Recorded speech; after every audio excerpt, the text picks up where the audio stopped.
제가 지난 명절 연휴를 지날 때 권사님 한 분이 전화를 하셨어요. 목사님, 사택 1층으로 좀 내려와 주세요. 내려갔더니 이분이 고향에서 올라오면서 굴을 한 자루 갖고 오신 거예요. 목사님, 이거 잘 해감해서 드세요라고 하시더라고요. 그래서 이 굴을 물에 담가서 해감하고 이제 솥에 쪄서 하나씩 까먹는 거예요. 평생 먹을 굴을 이번에 다 먹은 것 같아요. 굴을 까다가 재미난 사실을 하나 발견했습니다.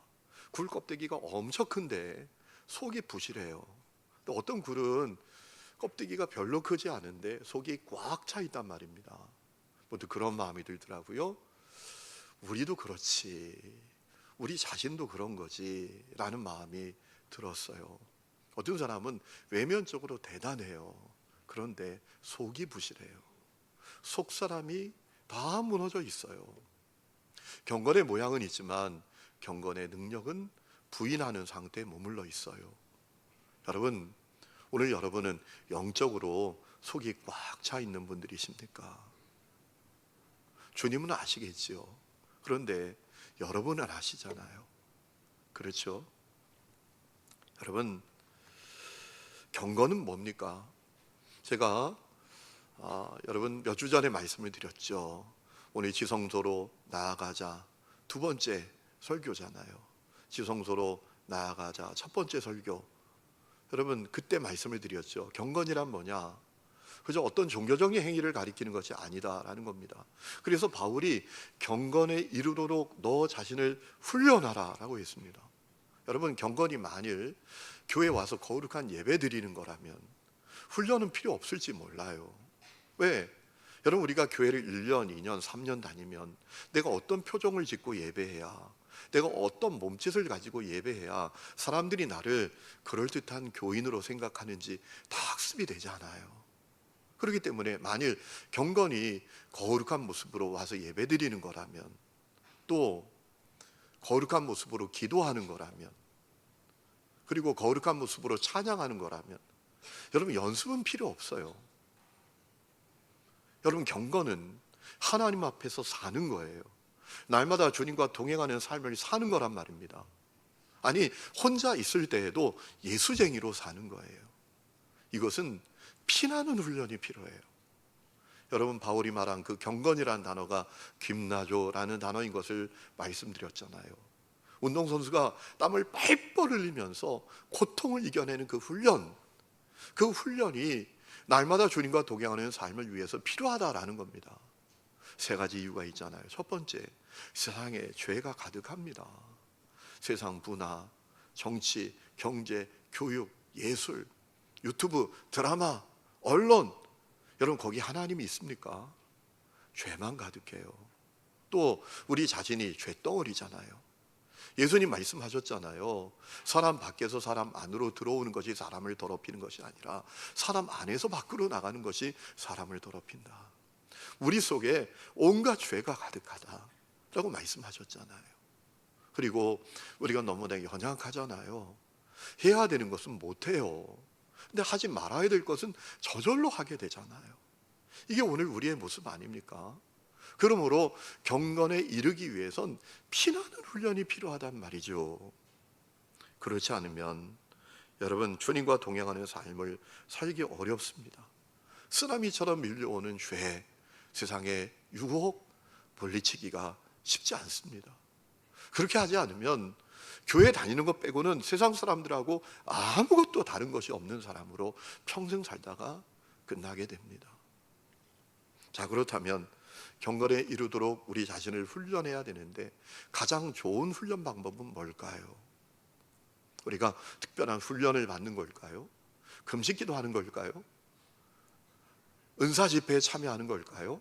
유명한 기도원에 쫓아다니는 걸까요? 물론 그것도 필요하지만 그것이 여러분 충분하지 않아요. 부족해요.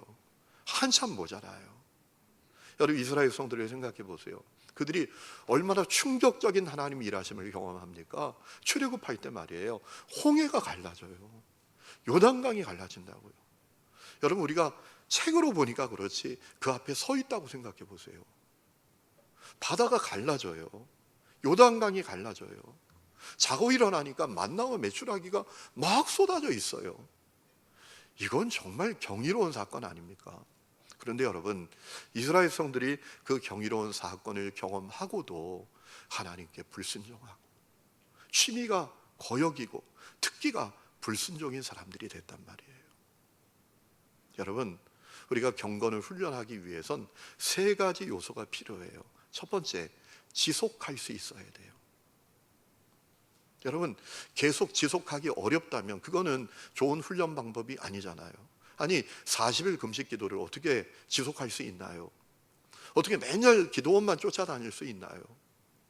제가 첫 목회할 때 권사님 한 분이 매일 기도원만 쫓아다니는 분이 있었어요. 이분은 금요일 날 기도원에서 내려와요. 그리고 토요일 날 집에서 자고 주일 날 예배 드리고 다시 기도원에 올라가는 거예요.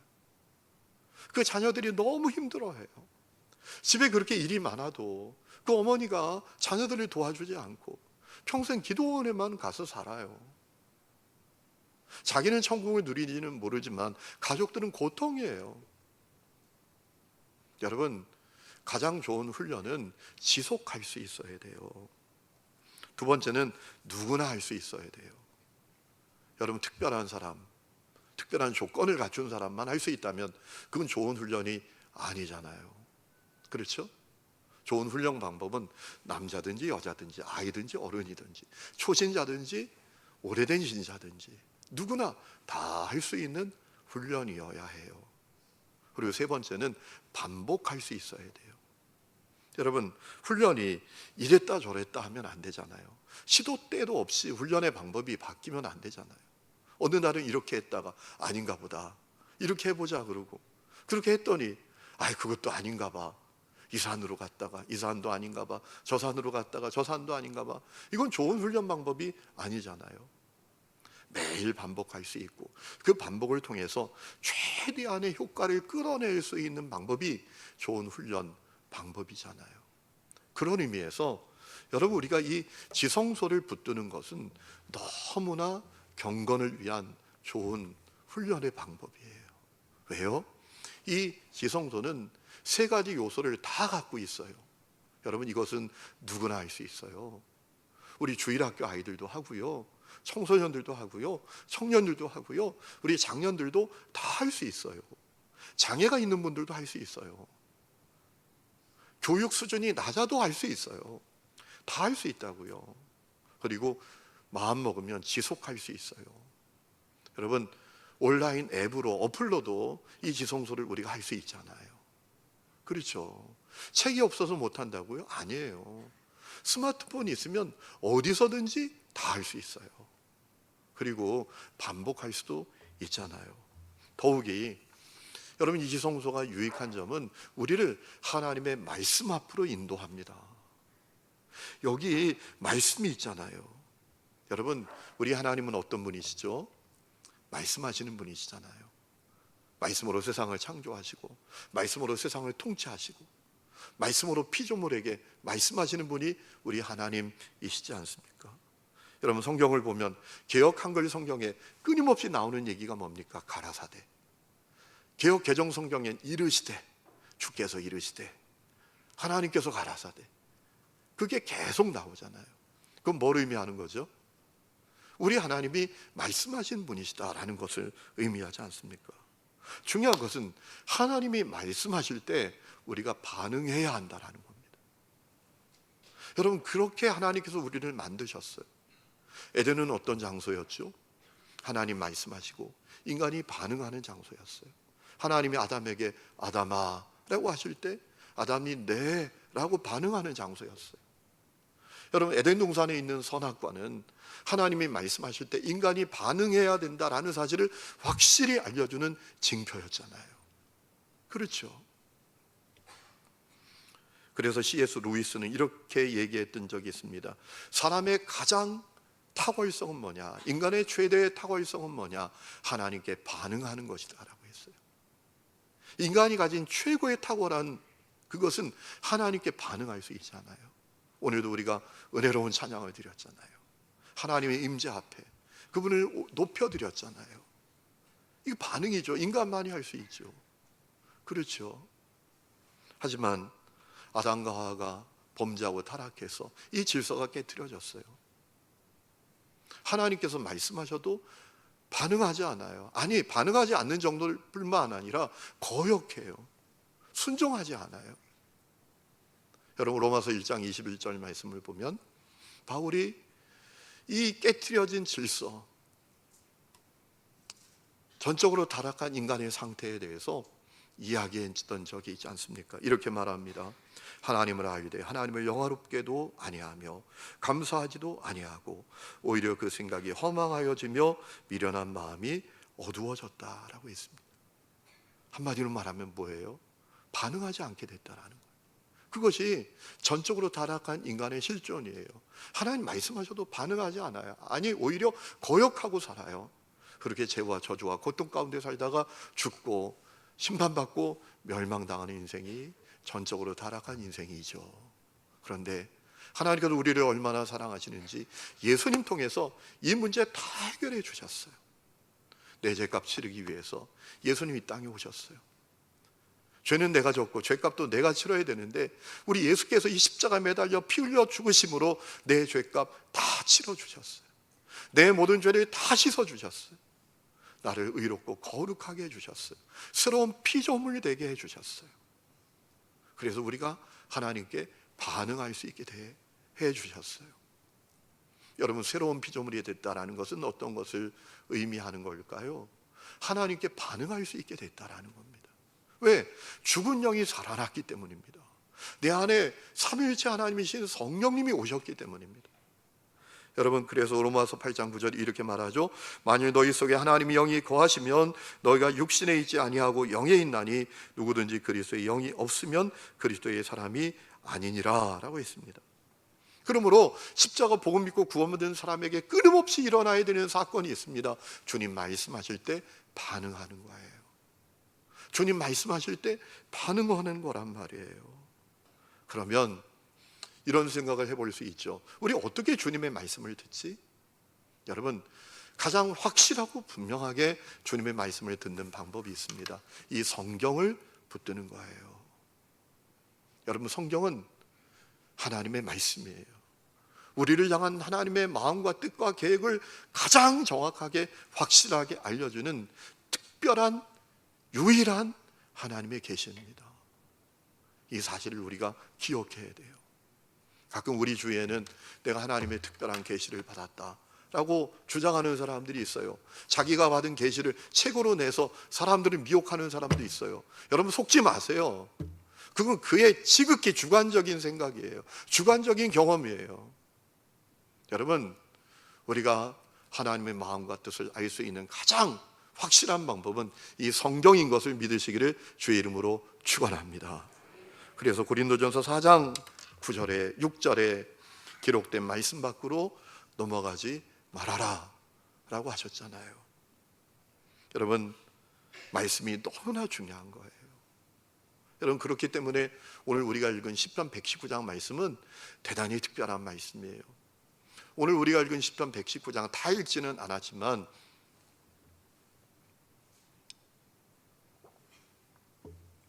이 말씀이 특별한 이유가 뭐죠? 성경에서 가장 긴 장을 갖고 있기 때문일까요? 여러분, 시편 119장은 몇 절까지 있습니까? 책 보지 마시고 176절까지 있어요. 엄청 길어요. 그래서 특별하나요? 아니에요. 시편 119장이 특별한 이유는 하나님의 말씀을 찬양하는 시이기 때문입니다. 이 시편 119장은 하나님의 말씀이 얼마나 위대하고 중요하고 특별하고 놀라운 말씀인지를 노래하는 말씀이기 때문에 중요할 수 있어요. 여러분, 시편 119장을 읽다 보면 우리가 잘 아는 너무나 유명한 말씀이 나오죠. 주님의 말씀은 내 발의 등이요 내 길의 빛입니다. 그 고백이 나오잖아요. 시편 119장 105절에 주의 말씀은 내 발의 등이요 내 길의 빛입니다. 사실 이 한 절 말씀이 얼마나 특별하고 중요한지를 우리에게 다 알려줬어요. 여러분, 생각해 보세요. 우리가 길을 가는데 캄캄해요. 뭐 길은 고사하고 방향도 몰라요. 그런데 여러분, 그때 빛이 하나 있다면, 후레쉬 하나 있다면 그 어둠은 문제가 되지 않잖아요. 우리 인생이 캄캄한 어둠이에요. 우리 인생이 앞을 도무지 알 수 없는 캄캄한 동굴 같아요. 그런데 괜찮아요.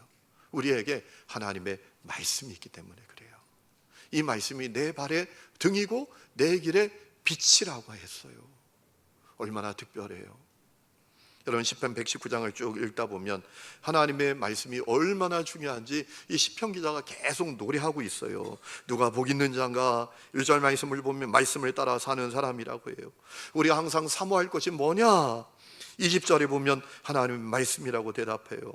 사람을 일으키는 힘은 어디서 오나? 25절에 보면 하나님의 말씀이라고 해요. 사람에게 희망을 주는 것은 무엇인가? 49절에 보면 하나님의 말씀이라고 합니다. 사람을 죄의 길에서 돌이키는 것은 뭐냐? 여러분 30절에 하나님의 말씀이라고 해요. 내가 평생 의지해야 될 것은 무엇인가? 42절에 보면 하나님의 말씀이라고 해요. 말씀이 너무 특별하고 중요하다라는 거예요. 오늘 우리가 읽은 말씀을 보면 9절에 청년이 죄의 유혹에 그대로 노출되고 말도 안 되는 죄 가운데 그렇게 노출된 청년이 어떻게 자기의 길을 깨끗하게 할 수 있는가? 유일한 방법은 하나님의 말씀을 따르는 길이라고 이야기하잖아요. 오늘 9절 말씀 보세요. 청년이 무엇으로 그의 행실을 깨끗하게 하리이까? 주의 말씀만 지킬 따름이니이다. 주의 말씀만이에요. 주의 말씀도 아니에요. 주의 말씀만 지킬 따릅니다. 그러면 죄의 유혹에 노출된 청년도 깨끗한 길을 걸어갈 수 있다는 것입니다. 여러분 주님 우리에게 원하시는 것은 이 말씀에 우리가 반응하는 거예요. 이것이 우리를 향한 하나님의 계획이에요. 여러분 이스라엘 성도를 생각해 보세요. 그들이 출애굽했습니다. 시내산에 도착했습니다. 하나님께서 모세를 시내산으로 부르사 이스라엘 성들과 언약을 맺어요. 절대로 깨트리지 못하는 약속을 언약이라고 합니다. 여러분 그 언약의 핵심은 무엇입니까? 하나님의 말씀 앞에 반응해야 한다는 것이잖아요. 출애굽기 19장 5절에 말씀하십니다. 세계가 다 내게 속하였나니 너희가 내 말을 잘 듣고 내 언약을 지키면, 말씀 앞에 반응하면 너희는 모든 민족 중에서 내 소유가 되겠고 너희가 내게 대하여 제사장 나라가 되며 거룩한 백성이 되리라 라고 했습니다. 이스라엘 백성들이 가나안 땅이 다 바라다 보이는 모압 평야에 이르렀을 때에도 똑같았어요. 가나안 땅에 들어가는 게 중요한 게 아닙니다. 하나님의 말씀 앞에 반응하는 게 중요한 거예요. 그래서 하나님께서 모세를 지켜서 그 말씀하셨잖아요. 신명기 8장 1절 내가 오늘 명하는 모든 명령을 너희는 지켜 행하라. 말씀 앞에 반응해라. 그리하면 너희가 살고 번성하고 여호와께서 너희의 조상들에게 맹세하신 땅에 들어가서 그것을 차지할 것이다 라고 하셨어요. 신명기 8장 3절에도 너를 낮추시며 너를 줄이게 하시며 또 너도 알지 못하여 내 조상들도 알지 못하던 만나를 내게 먹이신 것은 사람이 떡으로만 사는 것이 아니고 여호와 입에서 나오는 모든 말씀으로 사는 줄을 내가 알게 하려 하심이었다 라고 했습니다. 이스라엘 백성들이 배고팠다고요. 굶주렸다고요. 그때 하나님께서 만나를 내려주셨어요. 매일 먹을 것만 거둬라. 내일 거 걱정하지 말고 그날 것만 거둬라. 말씀대로 순종했어요. 그래서 먹고 살게 되었어요. 왜 그 일을 이루어 주셨는가? 너희가 말씀 앞에 반응하는 사람들이 되어야 하기 때문이었어 라고 강조해 주셨던 거예요. 그렇기 때문에 여러분 이 지성도는 우리가 날마다 경건을 훈련하는데 너무나 중요한 말씀이에요.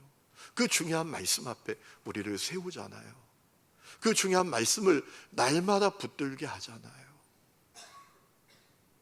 자, 그러면 어떻게 이 지성소를 통해서 우리가 날마다 경건을 훈련하는 사람이 될 수 있을까요? 첫 번째, 우리가 날마다 이 지성소를 붙들기로 결단해야 합니다. 여러분 오늘 말씀을 보면 시편 기자가 주님 말씀 붙들기로 결단한 것을 알 수 있지 않습니까? 10절에 이렇게 고백해요. 내가 전심으로 온 마음 다해서 주를 찾아 싸우니 주의 계명에서 떠나지 말게 하소서라고 했습니다. 여러분 주님의 말씀을 찾기로 결단했대요. 주님의 말씀을 떠나지 않기로 결단했다라는 겁니다. 이 결단이 그를 살린 거예요. 여러분, 우리도 결단해야 돼요. 지성소를 붙들기로 결단해야 한다는 거예요. 저 목사가 강대상에서 저렇게 얘기하니까 내가 좀 해봐야지, 이거 붙들어 봐야지. 오늘 여러분이 결단하셔야 돼요. 여러분, 결단 없이 훈련 없습니다. 훈련 없이 변화 없고요, 변화 없이 성장 없습니다. 결단해야 돼요. 다니엘을 보세요. 다니엘이 나라 망하고 포로로 끌려갔어요. 비참한 인생이 된 거죠. 그런데 여러분, 그는 포로로 끌려가서도 보석 같은 인생이 됐습니다. 왜 그렇죠? 결단했기 때문입니다. 내가 우상에게 드려진 음식 먹지 않으리라, 나는 오직 하나님만 예배하고 하나님만 섬기리라, 이거 결단했어요. 언제 어디서 어떻게 하나님을 섬길지 구체적으로 그는 결단했다고요. 여러분, 다니엘서 6장 10절에 이런 말씀이 있잖아요. 다니엘은 왕이 금령문서에 도장을 찍은 것을 알고도 어떤 신에게도 절하지 말고 섬기지 말라라는 칙령이 내려졌음에도 불구하고 자기 집으로 돌아가서 다락방으로 올라갔다. 장소를 결단했다라는 겁니다. 그 다락방은 예루살렘 쪽으로 창문이 나 있었다. 그는 늘 하듯이 하루에 3번씩 때를 결단했다라는 것입니다. 그의 하나님께 무릎을 꿇고 기도하며 감사를 드렸다. 방법을 결단했다라는 겁니다. 결단했다라는 겁니다.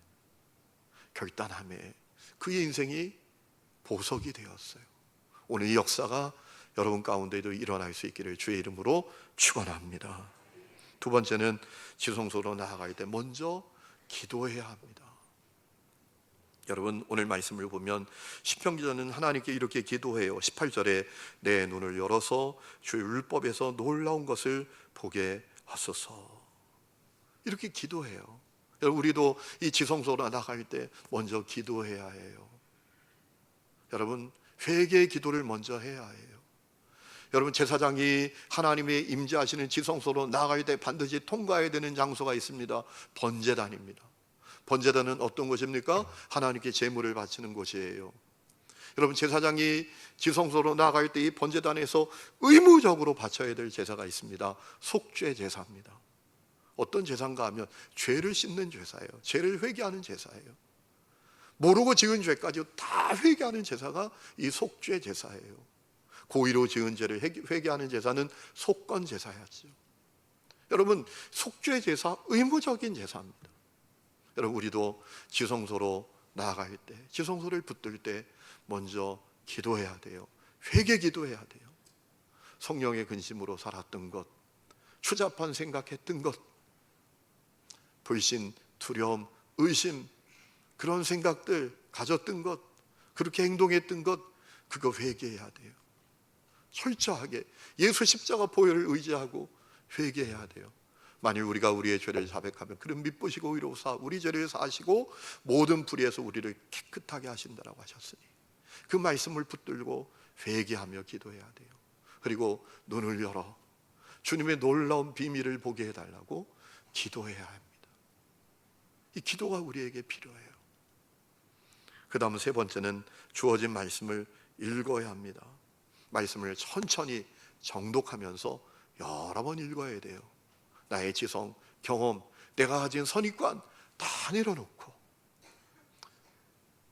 내 마음을 비우고 말씀을 정확하게 정독하며 읽어야 됩니다. 말씀 속에서 어떤 정보를 얻거나 말씀을 분석하려고 하거나 이런 시도 다 내려놓고 마음을 비우고 말씀을 읽어 내려가야 합니다. 오늘 12절 말씀을 보면 시편자 이렇게 고백하지 않습니까? 찬송을 받으실 주 여호와여 주의 율례들을 내게 가르치소서. 여러분, 이 말씀처럼 내가 말씀을 알려고 하지 말고 주님께서 말씀으로 나를 가르치시도록, 말씀으로 나에게 말씀하시도록 우리가 말씀을 천천히 정독하며 읽어야 돼요. 그러면 어느 순간 내게 말씀하시는 말씀이 들려와요. 내 눈에 확 들어오는 말씀이 있어요. 내 마음에 부딪혀오는 말씀이 있어요. 내게 깨달아지는 말씀이 있어요. 여러분, 그 말씀이 나를 살리는 거예요. 나를 세우는 거예요. 여러분, 조지 밀러도 그래서 존귀한 하나님의 종이 되었던 거예요. 그는 돈 한 푼 없이 여러분 수천 명의 고아들을 먹였다고요. 그리고 기도하여 5만 번이나 자그마치 응답받았다고요. 그 역사가 이루어진 계기가 있습니다. 그가 말씀을 읽다가 시편 81장 10절에 있는 말씀, 내 입을 크게 열어라 내가 채우리라 라는 말씀이 그 안에 쑥 들어온 거예요. 확 믿어지는 거예요. 그의 마음을 뜨겁게 한 거예요. 그래서 기도하고 응답받고 돈 한 푼 없이 5만 명이 넘는 수천 명의 고아들을 먹여 살릴 수가 있었다라는 것이죠. 저에게도 그런 경험이 있어요. 여러분, 우리 성도들은 다 아시는 것처럼 저는 참 어려운 환경 가운데 자랐잖아요. 초등학교 4학년 때 공무원 생활하시던 아버지가 망해서 완전히 쫄딱 망했어요. 집에 빨간 딱지 다 붙고요, 빚쟁이가 독촉하고요, 쫓겨다니고요, 봉지쌀 사다 먹고요, 이런 시간을 보냈다고요. 제 미래가 없었어요. 막막했어요. 그런데 어느 날 말씀을 읽다가 고린도후서 1장 20절에 있는 말씀이 저에게 확 다가오는 거예요. 하나님의 약속은 얼마든지 그리스도 안에서 예가 되니 그런즉 우리가 아멘하여 하나님께 영광을 돌리게 되느니라. 하나님의 약속이 내게 실현되는 거구나. 이게 하나님의 약속이구나. 이 말씀은 아니오가 아니라 내 삶의 예가 되는 거구나. 어떤 환경에 있든지 처지에 있든지 이 약속을 붙들면 내 환경이 아니라 이 약속이 내 삶을 결정하는 것이구나. 이 믿음이 뜨겁게 내 안에 차올랐어요. 그러니 여러분, 영적인 배짱이 생기는 거예요. 용기가 생기는 겁니다. 그래서 여기까지 왔어요. 여러분, 말씀, 주어진 말씀 잘 읽으시기를 주의 이름으로 축원합니다. 그리고 네 번째는 말씀을 묵상해야 합니다.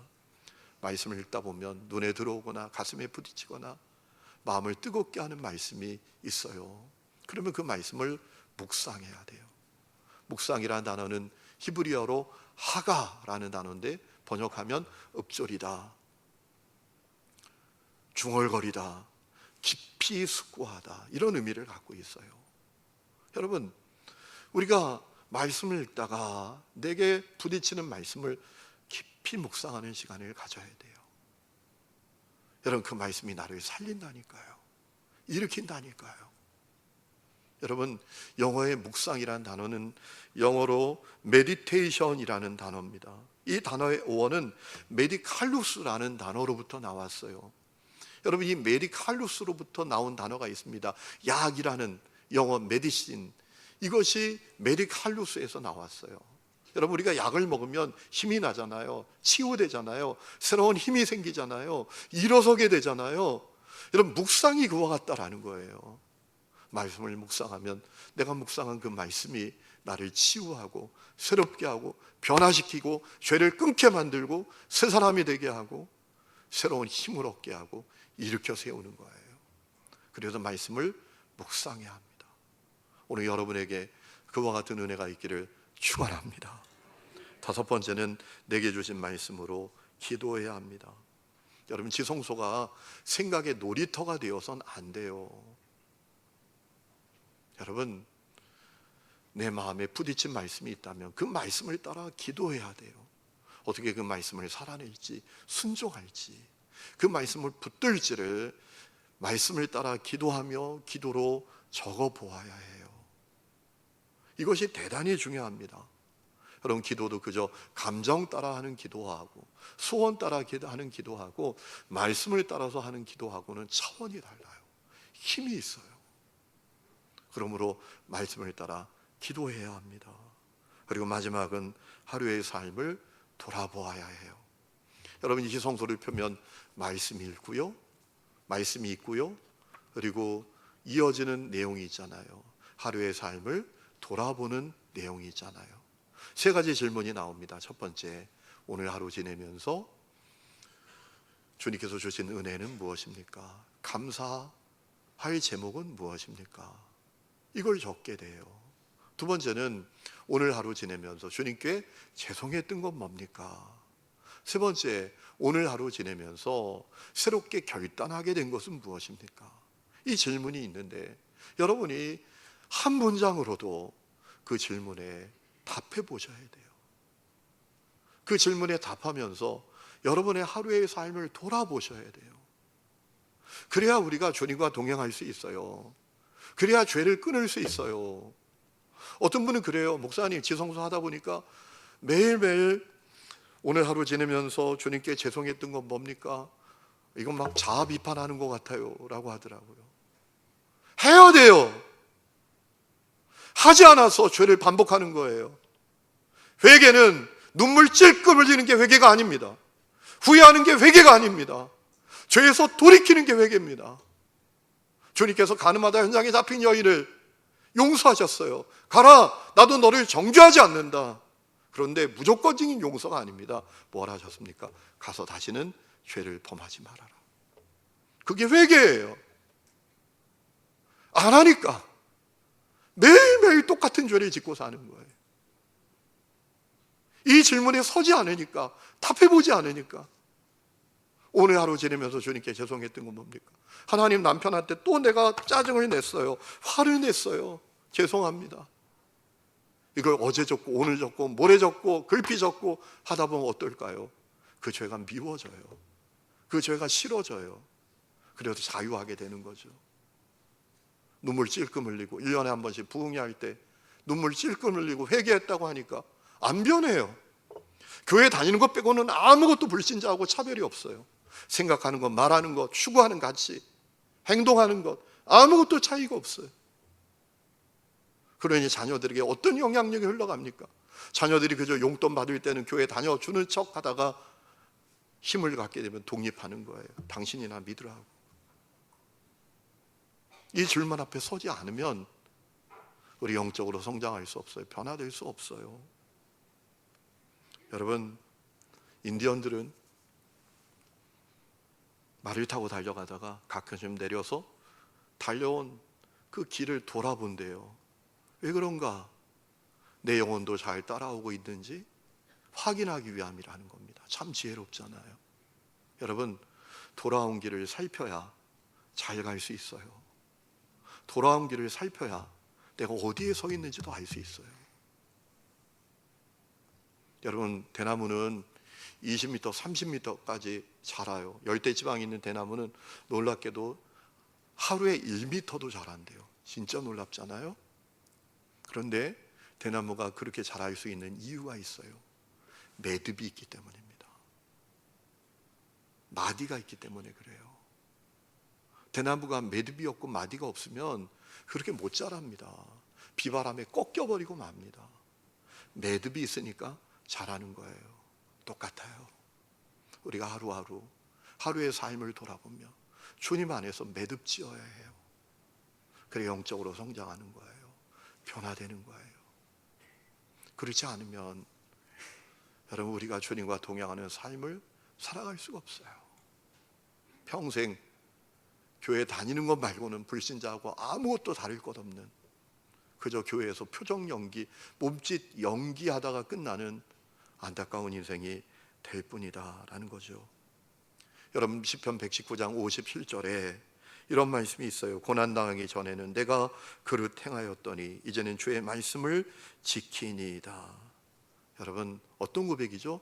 돌아보고 변화되고 성장했다라는 것이죠. 돌아봤다. 그러므로 하루의 삶을 돌아보는 것이 너무나 중요해요. 오늘 이 은혜가 여러분에게 있기를 축원합니다. 오늘 말씀을 마칩니다.